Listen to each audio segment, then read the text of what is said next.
Vous ne seriez pas en train de me faire des avances? Si. Vous courtisez l'épouse d'un de vos amis? C'est un fait.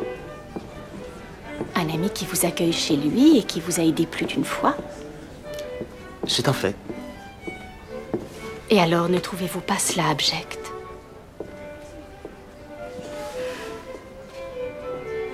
C'est un fait. Si je le disais à Pierre, il vous ferait chasser immédiatement. Ce serait pour moi une délivrance. De vivre sous votre toit, de vous voir tous les jours, de savoir que votre chambre se trouve à quelques mètres seulement de la mienne. M'empêche de dormir. Et je ne puis le supporter plus longtemps.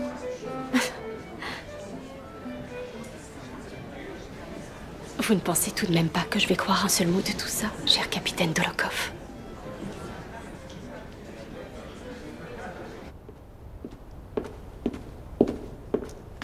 Comte Bezoukov? La comtesse est-elle rentrée? Pas encore. Mais le prince Bolkonski est ici. Pierre, toi ici, aussi tard? Comment se fait-il? Je ne sais pas où commencer, mon ami. Je n'avais encore jamais ressenti une chose pareille. Tu disais vrai. La vie est pleine de ressources. Elle nous prend toujours par surprise. Hier encore, je ne pouvais que me torturer, me faire souffrir. Mais aujourd'hui, j'ai envie de vivre. Tu viens de tomber amoureux de Natacha? C'est exact. Oui.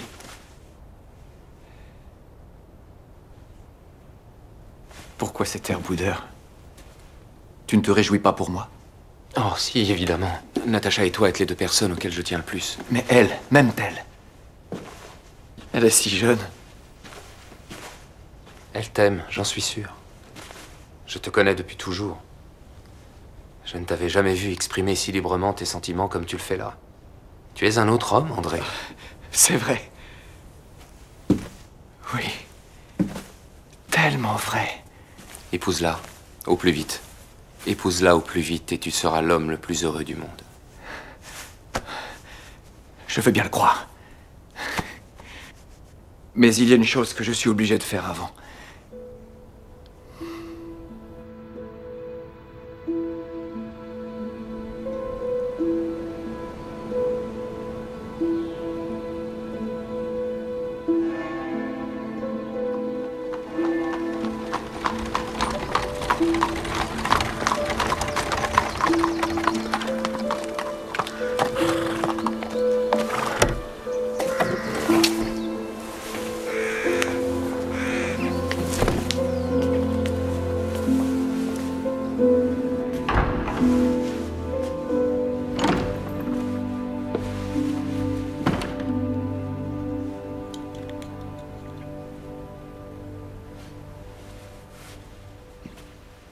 Que faisais-tu dans ma chambre? J'attendais que tu rentres. J'ai passé la nuit à t'attendre. Je croyais que l'avantage de faire chambre à part était justement de pouvoir aller et venir sans déranger l'autre. Où as-tu dormi? Chez mon père. Il y avait une autre fête en l'honneur d'Anatole, tu ne te rappelles pas? Non. Tu étais invité, toi aussi. C'était très réussi. On a passé la soirée à danser, chanter.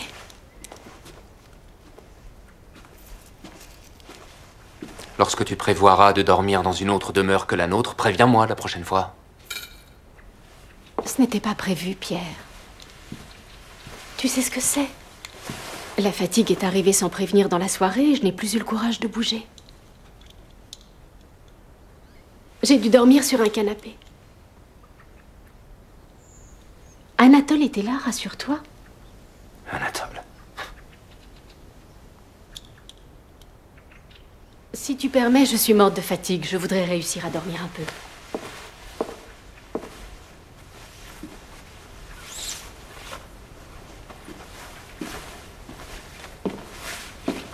Fais-moi voir un peu si tu as progressé pendant mon absence.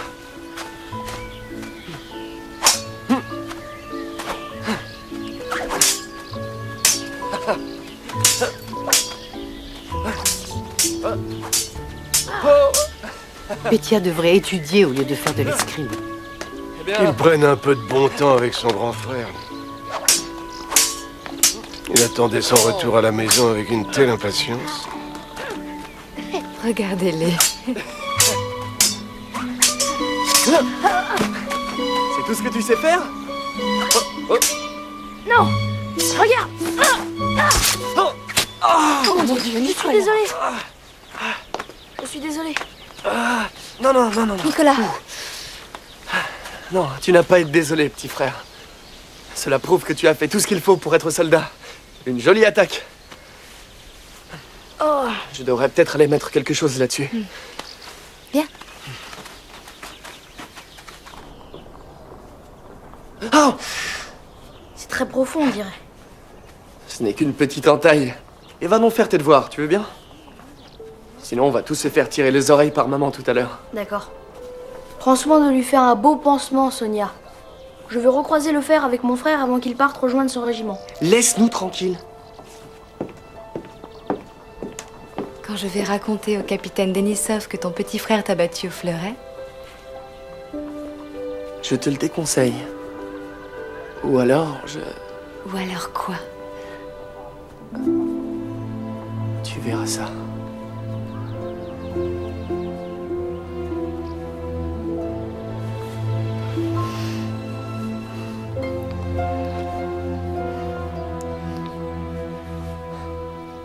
Si ta mère rentrait... Il leur en faut du temps pour mettre un bandage sur cette entaille. Le thé est en train de refroidir. Bonne nouvelle. Bonne nouvelle. Mon frère nous invite chez lui pour la saison de la chasse. Il y a une lettre pour moi?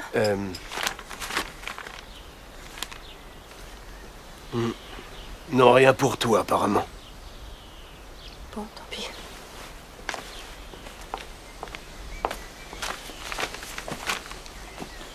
Pauvre enfant.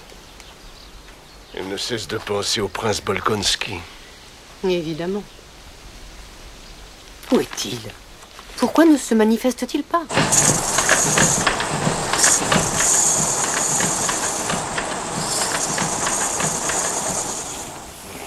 Tu veux te remarier, dis-tu?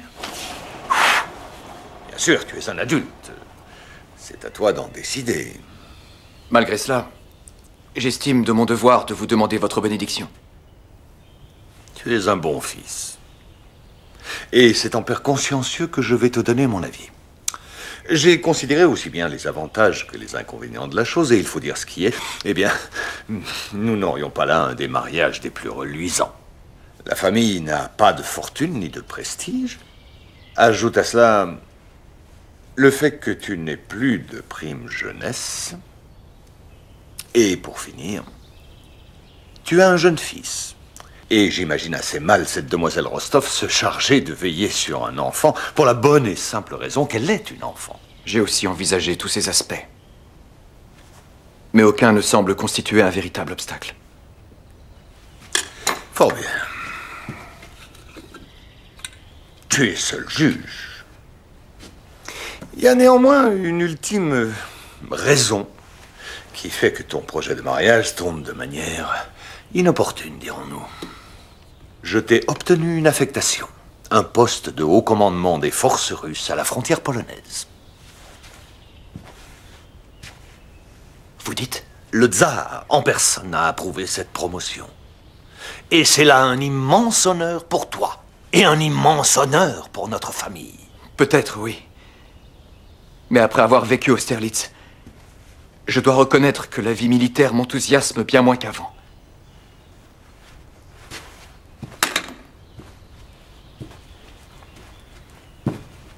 Combien de temps crois-tu que cette toute nouvelle amitié entre le tsar et Napoléon résistera? La paix, quoi que l'on fasse, ne pourra pas durer. Et n'oublie jamais, la gloire de la famille Bolkonski repose sur une multitude de sacrifices et de sang versés au champ d'honneur, et ce depuis Pierre le Grand. J'ai bien conscience de tout ça. Alors j'espère que tu n'as pas l'intention de décevoir le tsar et les espoirs que j'ai en toi. Attends une année avant de t'engager dans ce mariage. Une année.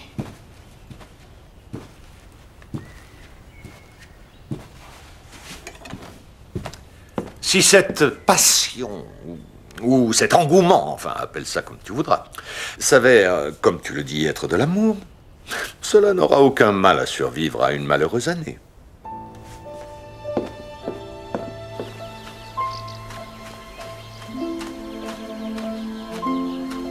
Natacha, que fais-tu toute seule? Qu'y a-t-il?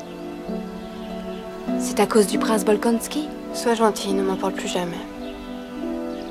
Je n'ai plus envie de me torturer. Mais Natacha... Mon bonheur ne peut dépendre ni de lui, ni de qui que ce soit. Quelle belle journée. Je suis très bien comme ça, en fait. J'ai très envie de marcher. Non. De courir.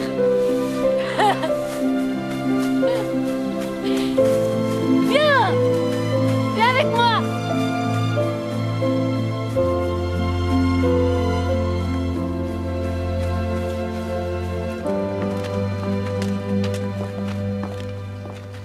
Une année, c'est vite passé.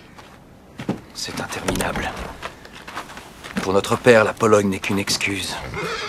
La triste vérité est qu'il ne tolère pas que quelqu'un envisage de refaire sa vie maintenant que la sienne est presque finie. André, tu as tort de parler ainsi. Il espère que mes sentiments ou ceux de Natacha ne survivront pas à cette période de séparation. Je suis persuadée du contraire. André. Salue Natacha de ma part. Dis-lui que j'ai hâte de lui être présentée, que je l'aime déjà avant de la connaître. Au revoir, Maria. Au revoir. Au revoir, Nikolushka.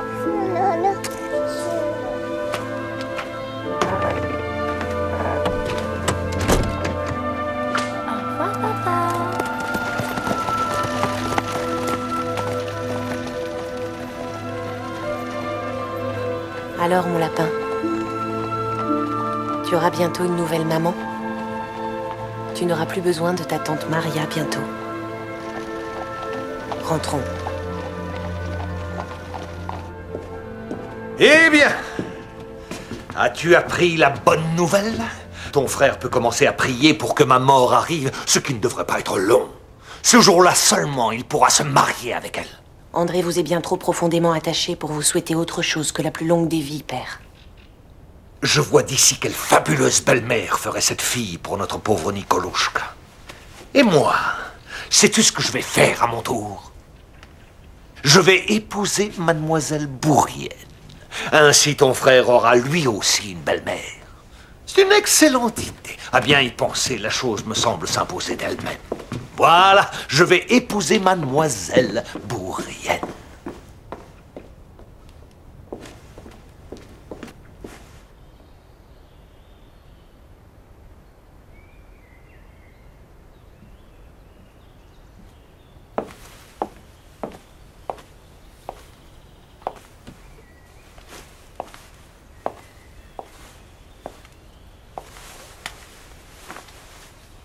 Ne retiens pas tes larmes, ma chérie. Cela fait du bien de se laisser aller. À quoi bon pleurer ainsi? Parce que je ne suis qu'une pauvre sotte. Parce qu'il n'est pas revenu depuis des semaines. Parce que tout ce temps, tu n'as pas reçu le moindre signe. Cela fait quand même de bonnes raisons d'être triste. Le prince André Bolkonsky est ici, Madame la Comtesse. Maman! Va dans ta chambre. Je vais le recevoir et lui parler.